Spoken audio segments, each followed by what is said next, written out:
What is good, YouTube? It's your girl Rockness Reacts, and I'm back again with another video. Today's video, I'm reacting to Black Files, the hacker who outsmarted the FBI.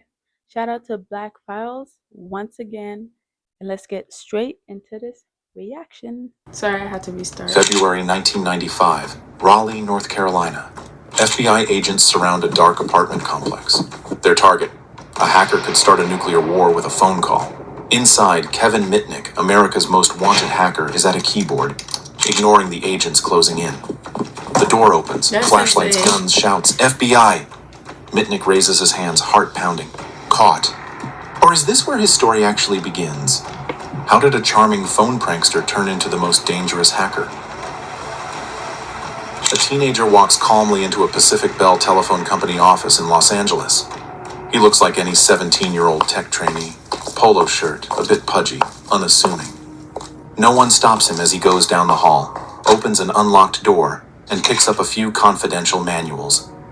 Inside are passcodes and technical schematics for the phone company's digital locks and systems. He tucks them under his arm and walks right back out. This bold heist is Kevin Mitnick's idea of fun. By the late 1970s, Kevin has already discovered What? You're telling me he just walked in and grabbed the files and left? 17 years old? Thrill of exploitation without writing a single line of code. Wow. People and systems trust too easily. They do. He's happy to take advantage. By age 12, Mitnick had learned his first social engineering trick: the bus ticket scam. Little Kevin convinced a bus driver to tell him where to buy a machine that punches transit tickets, claiming it was for a school project. Armed with his own punch and a stash of blank slips he scavenged from a dumpster, he rode Los Angeles buses for free. Damn. It wasn't about saving money, it was about beating the system. What? If people assumed a polite kid was telling the truth, that was their mistake to exploit. By his teens, Kevin's exploits have escalated from buses to phone lines. He's fallen in with a crowd of phone freaks, teenagers who sneak into phone networks for kicks. Kevin, now calling himself the Condor, after his favorite spy movie, treats phone systems like a giant playground. He figures out access codes, eavesdrops on voicemail, and pranks authority figures just to prove he can. Late one night, he uses a borrowed credential to dial into a phone company switch and reroute a local FBI agent's home phone to a motel room as a joke. When the agent's colleagues call, they get a flirtatious motel clerk instead of their man. Oh my gosh, this thing, I know he's laughing his ass off. Kevin and his friends roar with laughter in a basement, delighting in how easy it is to mess with the mighty FBI. Oh my It's risky, reckless, and undeniably addicting. But what kind of teenager reroutes an FBI agent's phone? Just for fun? And what happens when those jokes stop being funny? Right. Kevin's fearless curiosity soon crosses a line. That walk-in stunt at Pacific Bell doesn't go unnoticed for long. Those manuals are missed, and it isn't hard to figure out which young phone enthusiast in town might be responsible. In 1981, Mitnick is finally arrested for the first time. Oh, he got caught. A judge, stunned at the teen's audacity. Right, the audacity. Declares Kevin addicted to computer tampering and sends him to a juvenile rehabilitation program for 1 year. The punishment is meant to scare him straight. Kevin just got caught. But was a year of rehab enough to stop someone addicted to the game? Damn. Or was this just his warm-up? That was a warm-up at that point. By the late 1980s, Kevin Mitnick couldn't resist a challenge. A dare from fellow hackers put him on a collision course with one of the world's this top tech animation is insane. Like, his target, the Digital Equipment Corporation, DEC. Specifically, DEC's prized development system known as the ARC. Cracking it would prove he was elite. Kevin's plan wasn't to write some genius code. Instead, he picked up the phone. He cold-called DEC's New Hampshire office, claiming to be Anton Chernoff, a famous DEC engineer. It was a gutsy bluff. Chernoff's name was known, but his voice wasn't. Kevin feigned frustration. "I can't log in from my location," he lied to a system developer. "I need a test account." Within minutes, the helpful engineer created a login for Anton Chernoff. Access granted. Kevin had Wow. Actually insane. Wow. Holy macum. That's actually crazy. You know why? Like, He called, boom, hey, I'm da-da-da. No, he's not. I don't have access to my account. Can I get another test account? What? And he did it. He gave him the account. Slipped right through the front door of DEC's network. No password cracking required. He triumphantly showed his hacker friends that he could now browse DEC's software vault. They were in awe, and also jealous. I'm in awe. That stunt would cost Kevin dearly. One of those friends betrayed him, tipping off DC's security team and the FBI about who had infiltrated. And they snitched. And your friends snitched. They dared you, and then they snitched on you. Holy the Ark. Holy fuck. Kevin realized too late that he'd been double-crossed. For the first time, the FBI came knocking, not to arrest him yet, but to warn his mother that her son's hacking was on their radar.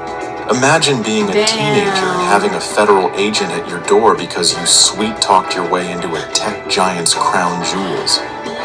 Most would back off, but would Kevin? Well, he dove into even riskier exploits. By 1988, 25-year-old Mitnick had set his sights on bigger trophies, source code and secrets from telecommunications and computer companies.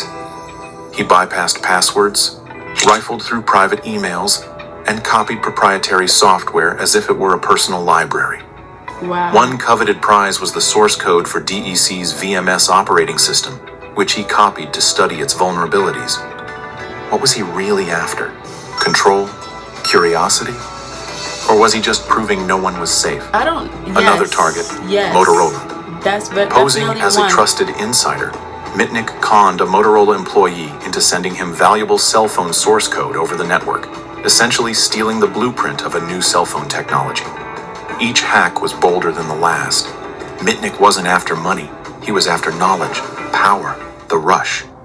Finally, Kevin slipped up, or someone close to him did.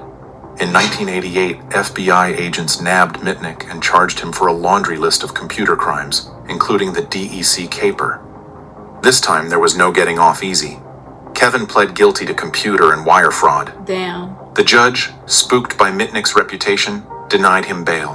Why? Because a prosecutor absurdly claimed Kevin could whistle into a telephone and launch nuclear missiles via NORAD. Actually, it sounded like science fiction. A hacker triggering World War III with a phone call. I don't blame him. But the court bought it.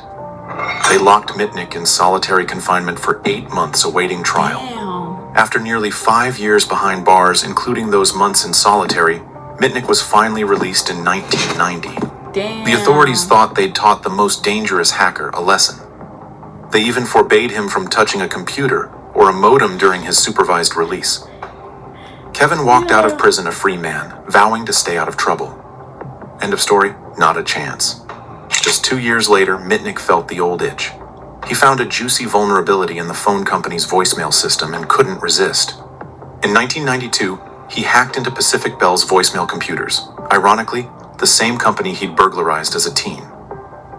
The instant the FBI got wind, they prepared a new arrest warrant. They knew it was him. But Kevin too. Mitnick wasn't going to be locked up again. Okay. He packed his bags, slipped into the night, and you better have left. Vanished. But how long could the FBI chase a ghost who always saw them coming? Kevin Mitnick became a ghost. From 1992 to 1995, he lived in the shadows, eluding an FBI manhunt that spanned the country. He hopped between cities under false identities, renting cheap apartments, always paying in cash. By day, he was Eric Weiss, a polite IT assistant at a law firm in Denver. By night, he was logging into systems he wasn't supposed to.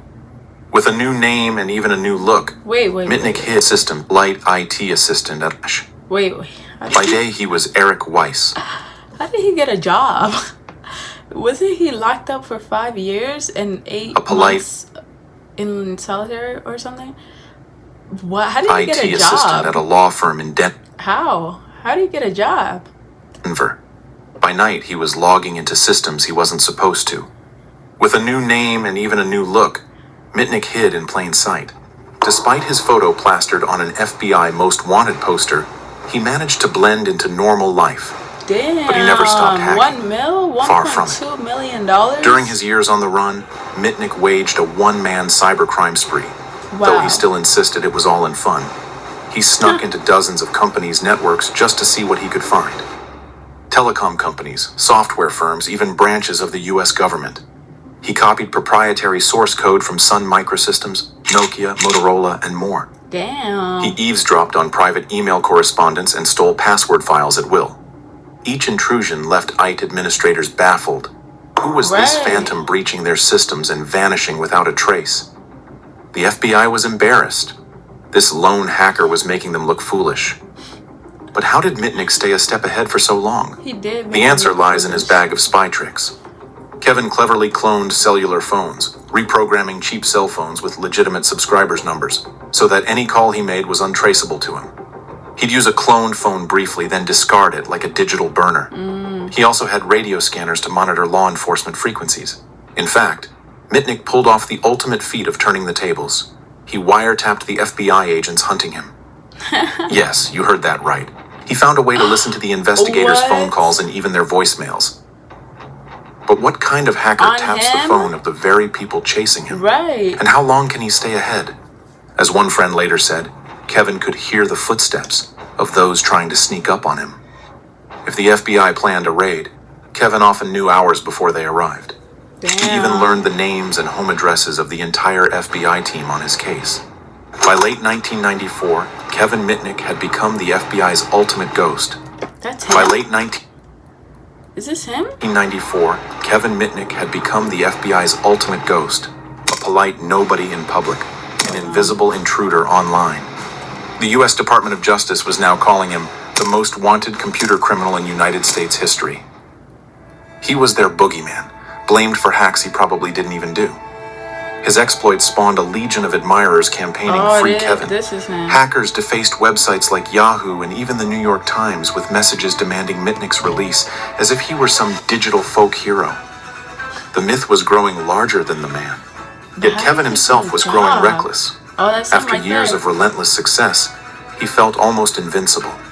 But a ghost can only haunt the wires for so long before someone catches on. So what happens when the next trap is set by someone just as smart as him? Christmas Day, 1994. Okay. While most people unwrap gifts, Kevin Mitnick unwraps a fresh target.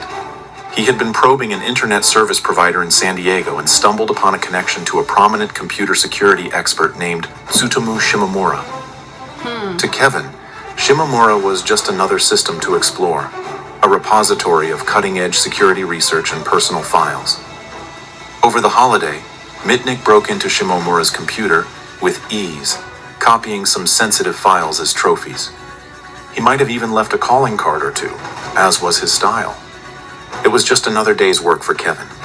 But for Tsutomu Shimomura, returning from his Christmas vacation to find his computer ransacked, it was deeply personal.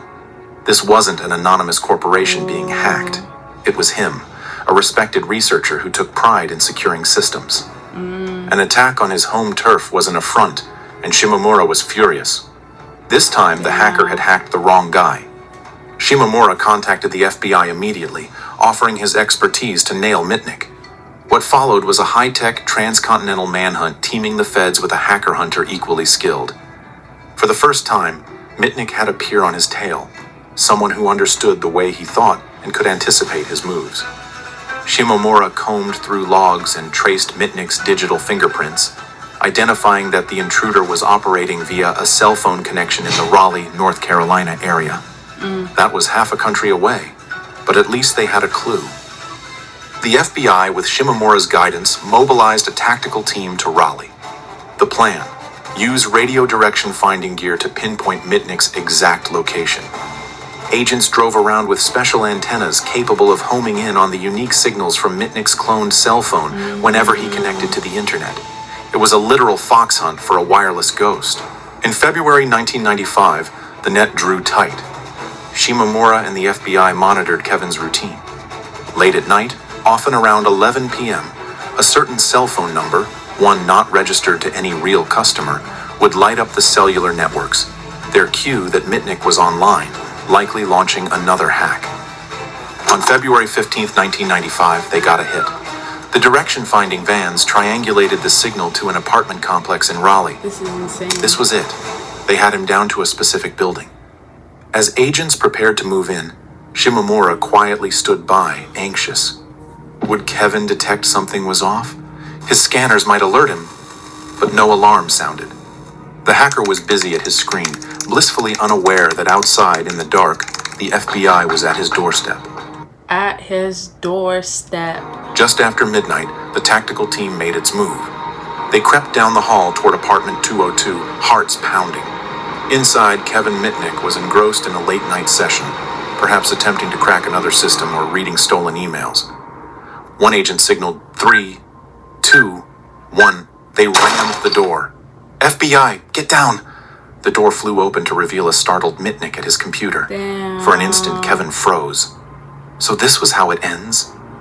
He raised his hands as agents swarmed him. Damn. The chase was over. It was exactly 1:30 a.m. on February 15th, 1995, when the Condor was finally caged, ending a wild 2.5-year pursuit. Agents found bin loads of tech, cell phones, hard drives, fake IDs, the tools of his trade. Wow. Mitnick, 31 years old and slightly bewildered, was taken into custody on a raft of charges. Outside, Tsutomu Shimomura exhaled in relief. He had won the hacker duel, but for Kevin Mitnick, the real battle was just beginning. What? The fight over his legacy and his legend.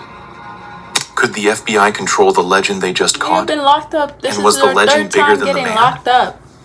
Stop that shit. Kevin Mitnick's capture might have ended his hacking spree, but it kicked off a firestorm of controversy and change. As he awaited trial, hackers worldwide rallied to free Kevin. They plastered his face on t-shirts and websites, arguing that while he broke the law, the government was overstating his threat. To them, Kevin wasn't a monster, just a curious soul who exposed how insecure systems really were. I wouldn't say he's a monster either. I would say he's just stupid. Like, he's very smart, but also very, very stupid. Like, what? He really got thrilled just for, like, hearing other people and listening to conversation and just stealing other people's identity. Like, okay, that's evil. That's not good. But still, like, what the fuck? You're just boring, nigga. The FBI, on the other hand, trumpeted his arrest as a major victory against cybercrime. Officials called him the most dangerous hacker in America, blaming him for causing fear and chaos. They pointed to families of officials Kevin had harassed, secrets he had stolen, and the notion that if this hacker wasn't harshly punished, others would be emboldened. When Mitnick finally faced a judge in 1999, he accepted a plea deal. He pled guilty to multiple counts of wire and computer fraud and was sentenced to 46 months in prison, in addition to the years he'd already spent in pretrial detention. Wow. All told, he served about 5 years behind bars. As part of his release, the court banned him from touching any computer or cell phone for 3 additional years. Imagine, the world's most famous hacker forbidden from using the internet in the .com era. It was like telling Michelangelo he couldn't touch a paintbrush. Mitnick later joked. Yeah, I'm actually just realizing, like, this was he was said from maybe 1980s to the 2000s. Technology was just coming up. Like, you don't want me, half of the world, half of the United States did not even have computers. More than half. I believe probably like 5% of the US states had actual computers, like, to themselves, like personal use, not for a business or a company or anything like that. This is insane. It was the hardest part of his punishment, but he kept his head down and obeyed the restrictions. Over time, the fear around Mitnick began to give way to insight. In a Senate hearing in March 2000, Kevin spoke openly about how he pulled off his hacks. He testified that the human element is truly the weakest link in security, emphasizing that all the firewalls and encryption mean nothing if a savvy con artist can trick an insider.